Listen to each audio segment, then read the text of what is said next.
This is the biggest refugee camp in the world. It's the Dadaab camp in Kenya, where people suffering from drought and famine have gone for help. Some of the people here have walked 100 miles or more. Some traded everything they had for transportation, even the clothes on their back or the shoes on their feet. This camp is meant to shelter 90,000 people.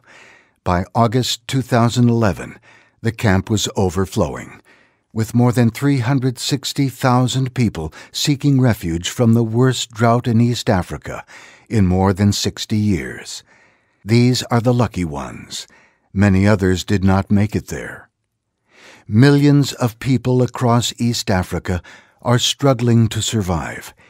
Livestock have died and crops have failed.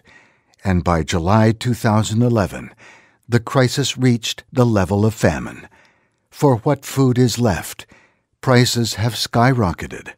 With their livelihoods destroyed, few can afford the high cost of food that is available. People are on the move in the hot summer heat, on foot in search of food, water, and care. They're taking shelter under trees, empty cartons, anything they can to protect them from the sun. But with no food or water, thousands of children are dying before they get to the refugee camps. Hunger and dehydration aren't the only threats.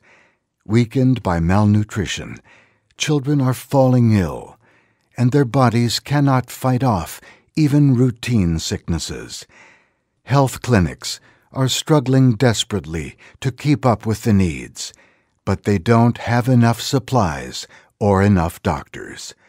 Many children make the difficult and dangerous journey to the clinic, only to die because their bodies are too weak to fight, and doctors don't have what they need to help them. Some of the refugees walking under the hot sun in search of help see a glimmer of hope in the health clinics. They go to the doors saying, "I am not sick. I just need food." Understaffed and undersupplied, doctors do not know what to do. They're giving multivitamins out of desperation in hopes of buying time.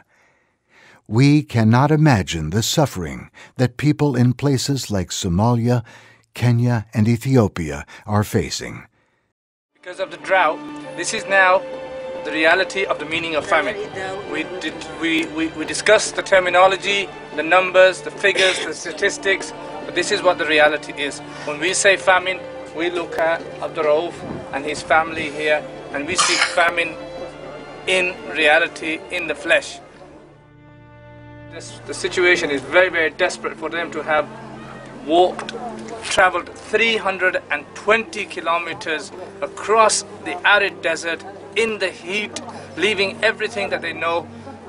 Must have been sheer desperation to have made that arduous journey.